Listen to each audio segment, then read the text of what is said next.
IIM UPSC tuitions only in Tirumala IAS institute Chaitanyapuri. Call చేసి ఇప్పుడే join అవ్వండి. మరి కాసేపట్లో పెళ్లిపీటలు ఎక్కాల్సిన ఓ యువకుడు అనంత లోకాల్లో కలిసిపోయాడు. పచ్చని పందిరిలో అంగరంగ వైభవంగా జరగాల్సిన పెళ్లి వరుణి ఆత్మహత్యతో బంధువుల ఇల్లు రోదనలతో మునిగిపోయింది. సాధారణంగా పెళ్లి అనగానే కుటుంబ సభ్యులు, చుట్టాలు, బంధువులు, స్నేహితులతో ఊరంతా సందడి వాతావరణం ఏర్పడుతుంది. ఇక ఆ పెళ్లి ఇంట్లో చిన్న పెద్ద ఉరుకులు పరుగులతో, ఆటలు పాటలతో ఉత్సాహంగా ఉంటుంది. పెళ్లికి టైం అయింది, పనులు త్వరగా కానియండి అంటూ బిజీగా ఉంటారు అందరూ.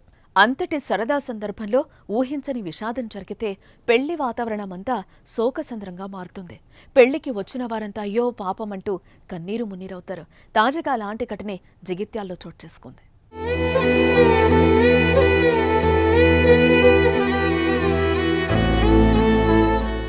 జగిత్యాల జిల్లా మెట్పల్లి మండలం వెల్లుల్ల గ్రామానికి చెందిన లక్కంపల్లి కిరణ్కు అదే గ్రామానికి చెందిన ఓ యువతితో వారం రోజుల క్రితం నిశ్చితార్థం జరిగింది. రేపు ఉదయం 10 గంటలకు ముహూర్తం నిశ్చయమైంది. నిన్న ఉదయం కాబోయే వధువు, వరుడు ఇద్దరు కలిసి ఫోటోషూట్కు కూడా వెళ్లారు. అప్పటి వరకు అంతా బాగానే ఉన్నా అంతలోనే ఏం జరిగిందో తెలియదు కానీ కాబోయే నవవరుడు కిరణ్ ఆత్మహత్యకు పాల్పడ్డాడు. తన ఇంట్లో రాత్రి ఉరివేసుకొని చనిపోయాడు.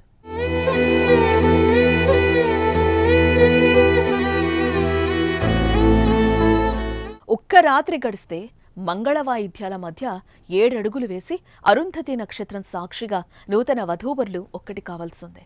కానీ పెళ్లికొడుకు కఠిన నిర్ణయం 2 కుటుంబాల్లో విషాదాన్ని నింపింది. పెళ్లికొడుకుగా మారి పెళ్లిపీటలెక్కాల్సిన కుమారుడు శవమై పాడెక్కాడు. దీంతో కొడుకు మృతితో కుటుంబ సభ్యులు గుండెలు పగిలేలా ఏడుస్తున్నారు. అయ్యో కొడుకా, ఎంత పని చేశావురా అంటూ కన్నీరు మున్నీరవుతున్నారు. పెళ్లి చూద్దామనొచ్చిన బంధువులు శోకసంద్రంలో మునిగిపోయారు. అయితే అతడు ఎందుకు ఆత్మహత్య చేసుకోవాల్సి వచ్చిందో అన్న విషయం ఇంకా తెలియరాలేదు. దీనిపై కేసు నమోదు చేసిన పోలీసులు విచారణ చేపట్టారు.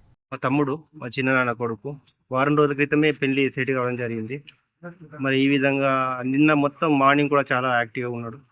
ఈ విధంగా జరగడం చాలా బాధాకరం. కుటుంబంలో బాగా విషాదం జరుగుతున్నది. దీనికి కారణం ఏం అర్థం కావడం లేదు. రాత్రి చూసేసరికి సూసైడ్ చేసుకున్నాడు.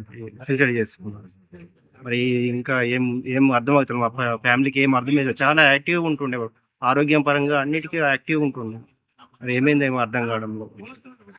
రేపే పెళ్ళి. యాక్చువల్గా మా ఫ్యామిలీ మెంబర్స్ అందరు సెట్ అయ్యి వచ్చింది. ఎక్కడ దూరం ఉన్నటువంటి ప్రాంతం నుండి అందరు కూడా రెడీ అయ్యి వచ్చింది. మరి మొత్తం గ్రామంలో కావచ్చు, మా కుటుంబ సభ్యుల్లో, మా కులంలో అందరు కూడా చాలా విషాదకరం ఉంది. వాళ్ళు మార్నింగ్ కూడా ఫోటోలు దిగారు హ్యాపీగా. వాడే బైక్ మీద తీసుకెళ్ళి ఫోటో తీసుకొని మంచిగా షూట్కు వచ్చిండు. మరి ఈ విధంగా రాత్రి కావడం చాలా బాధాకరం ఉంది.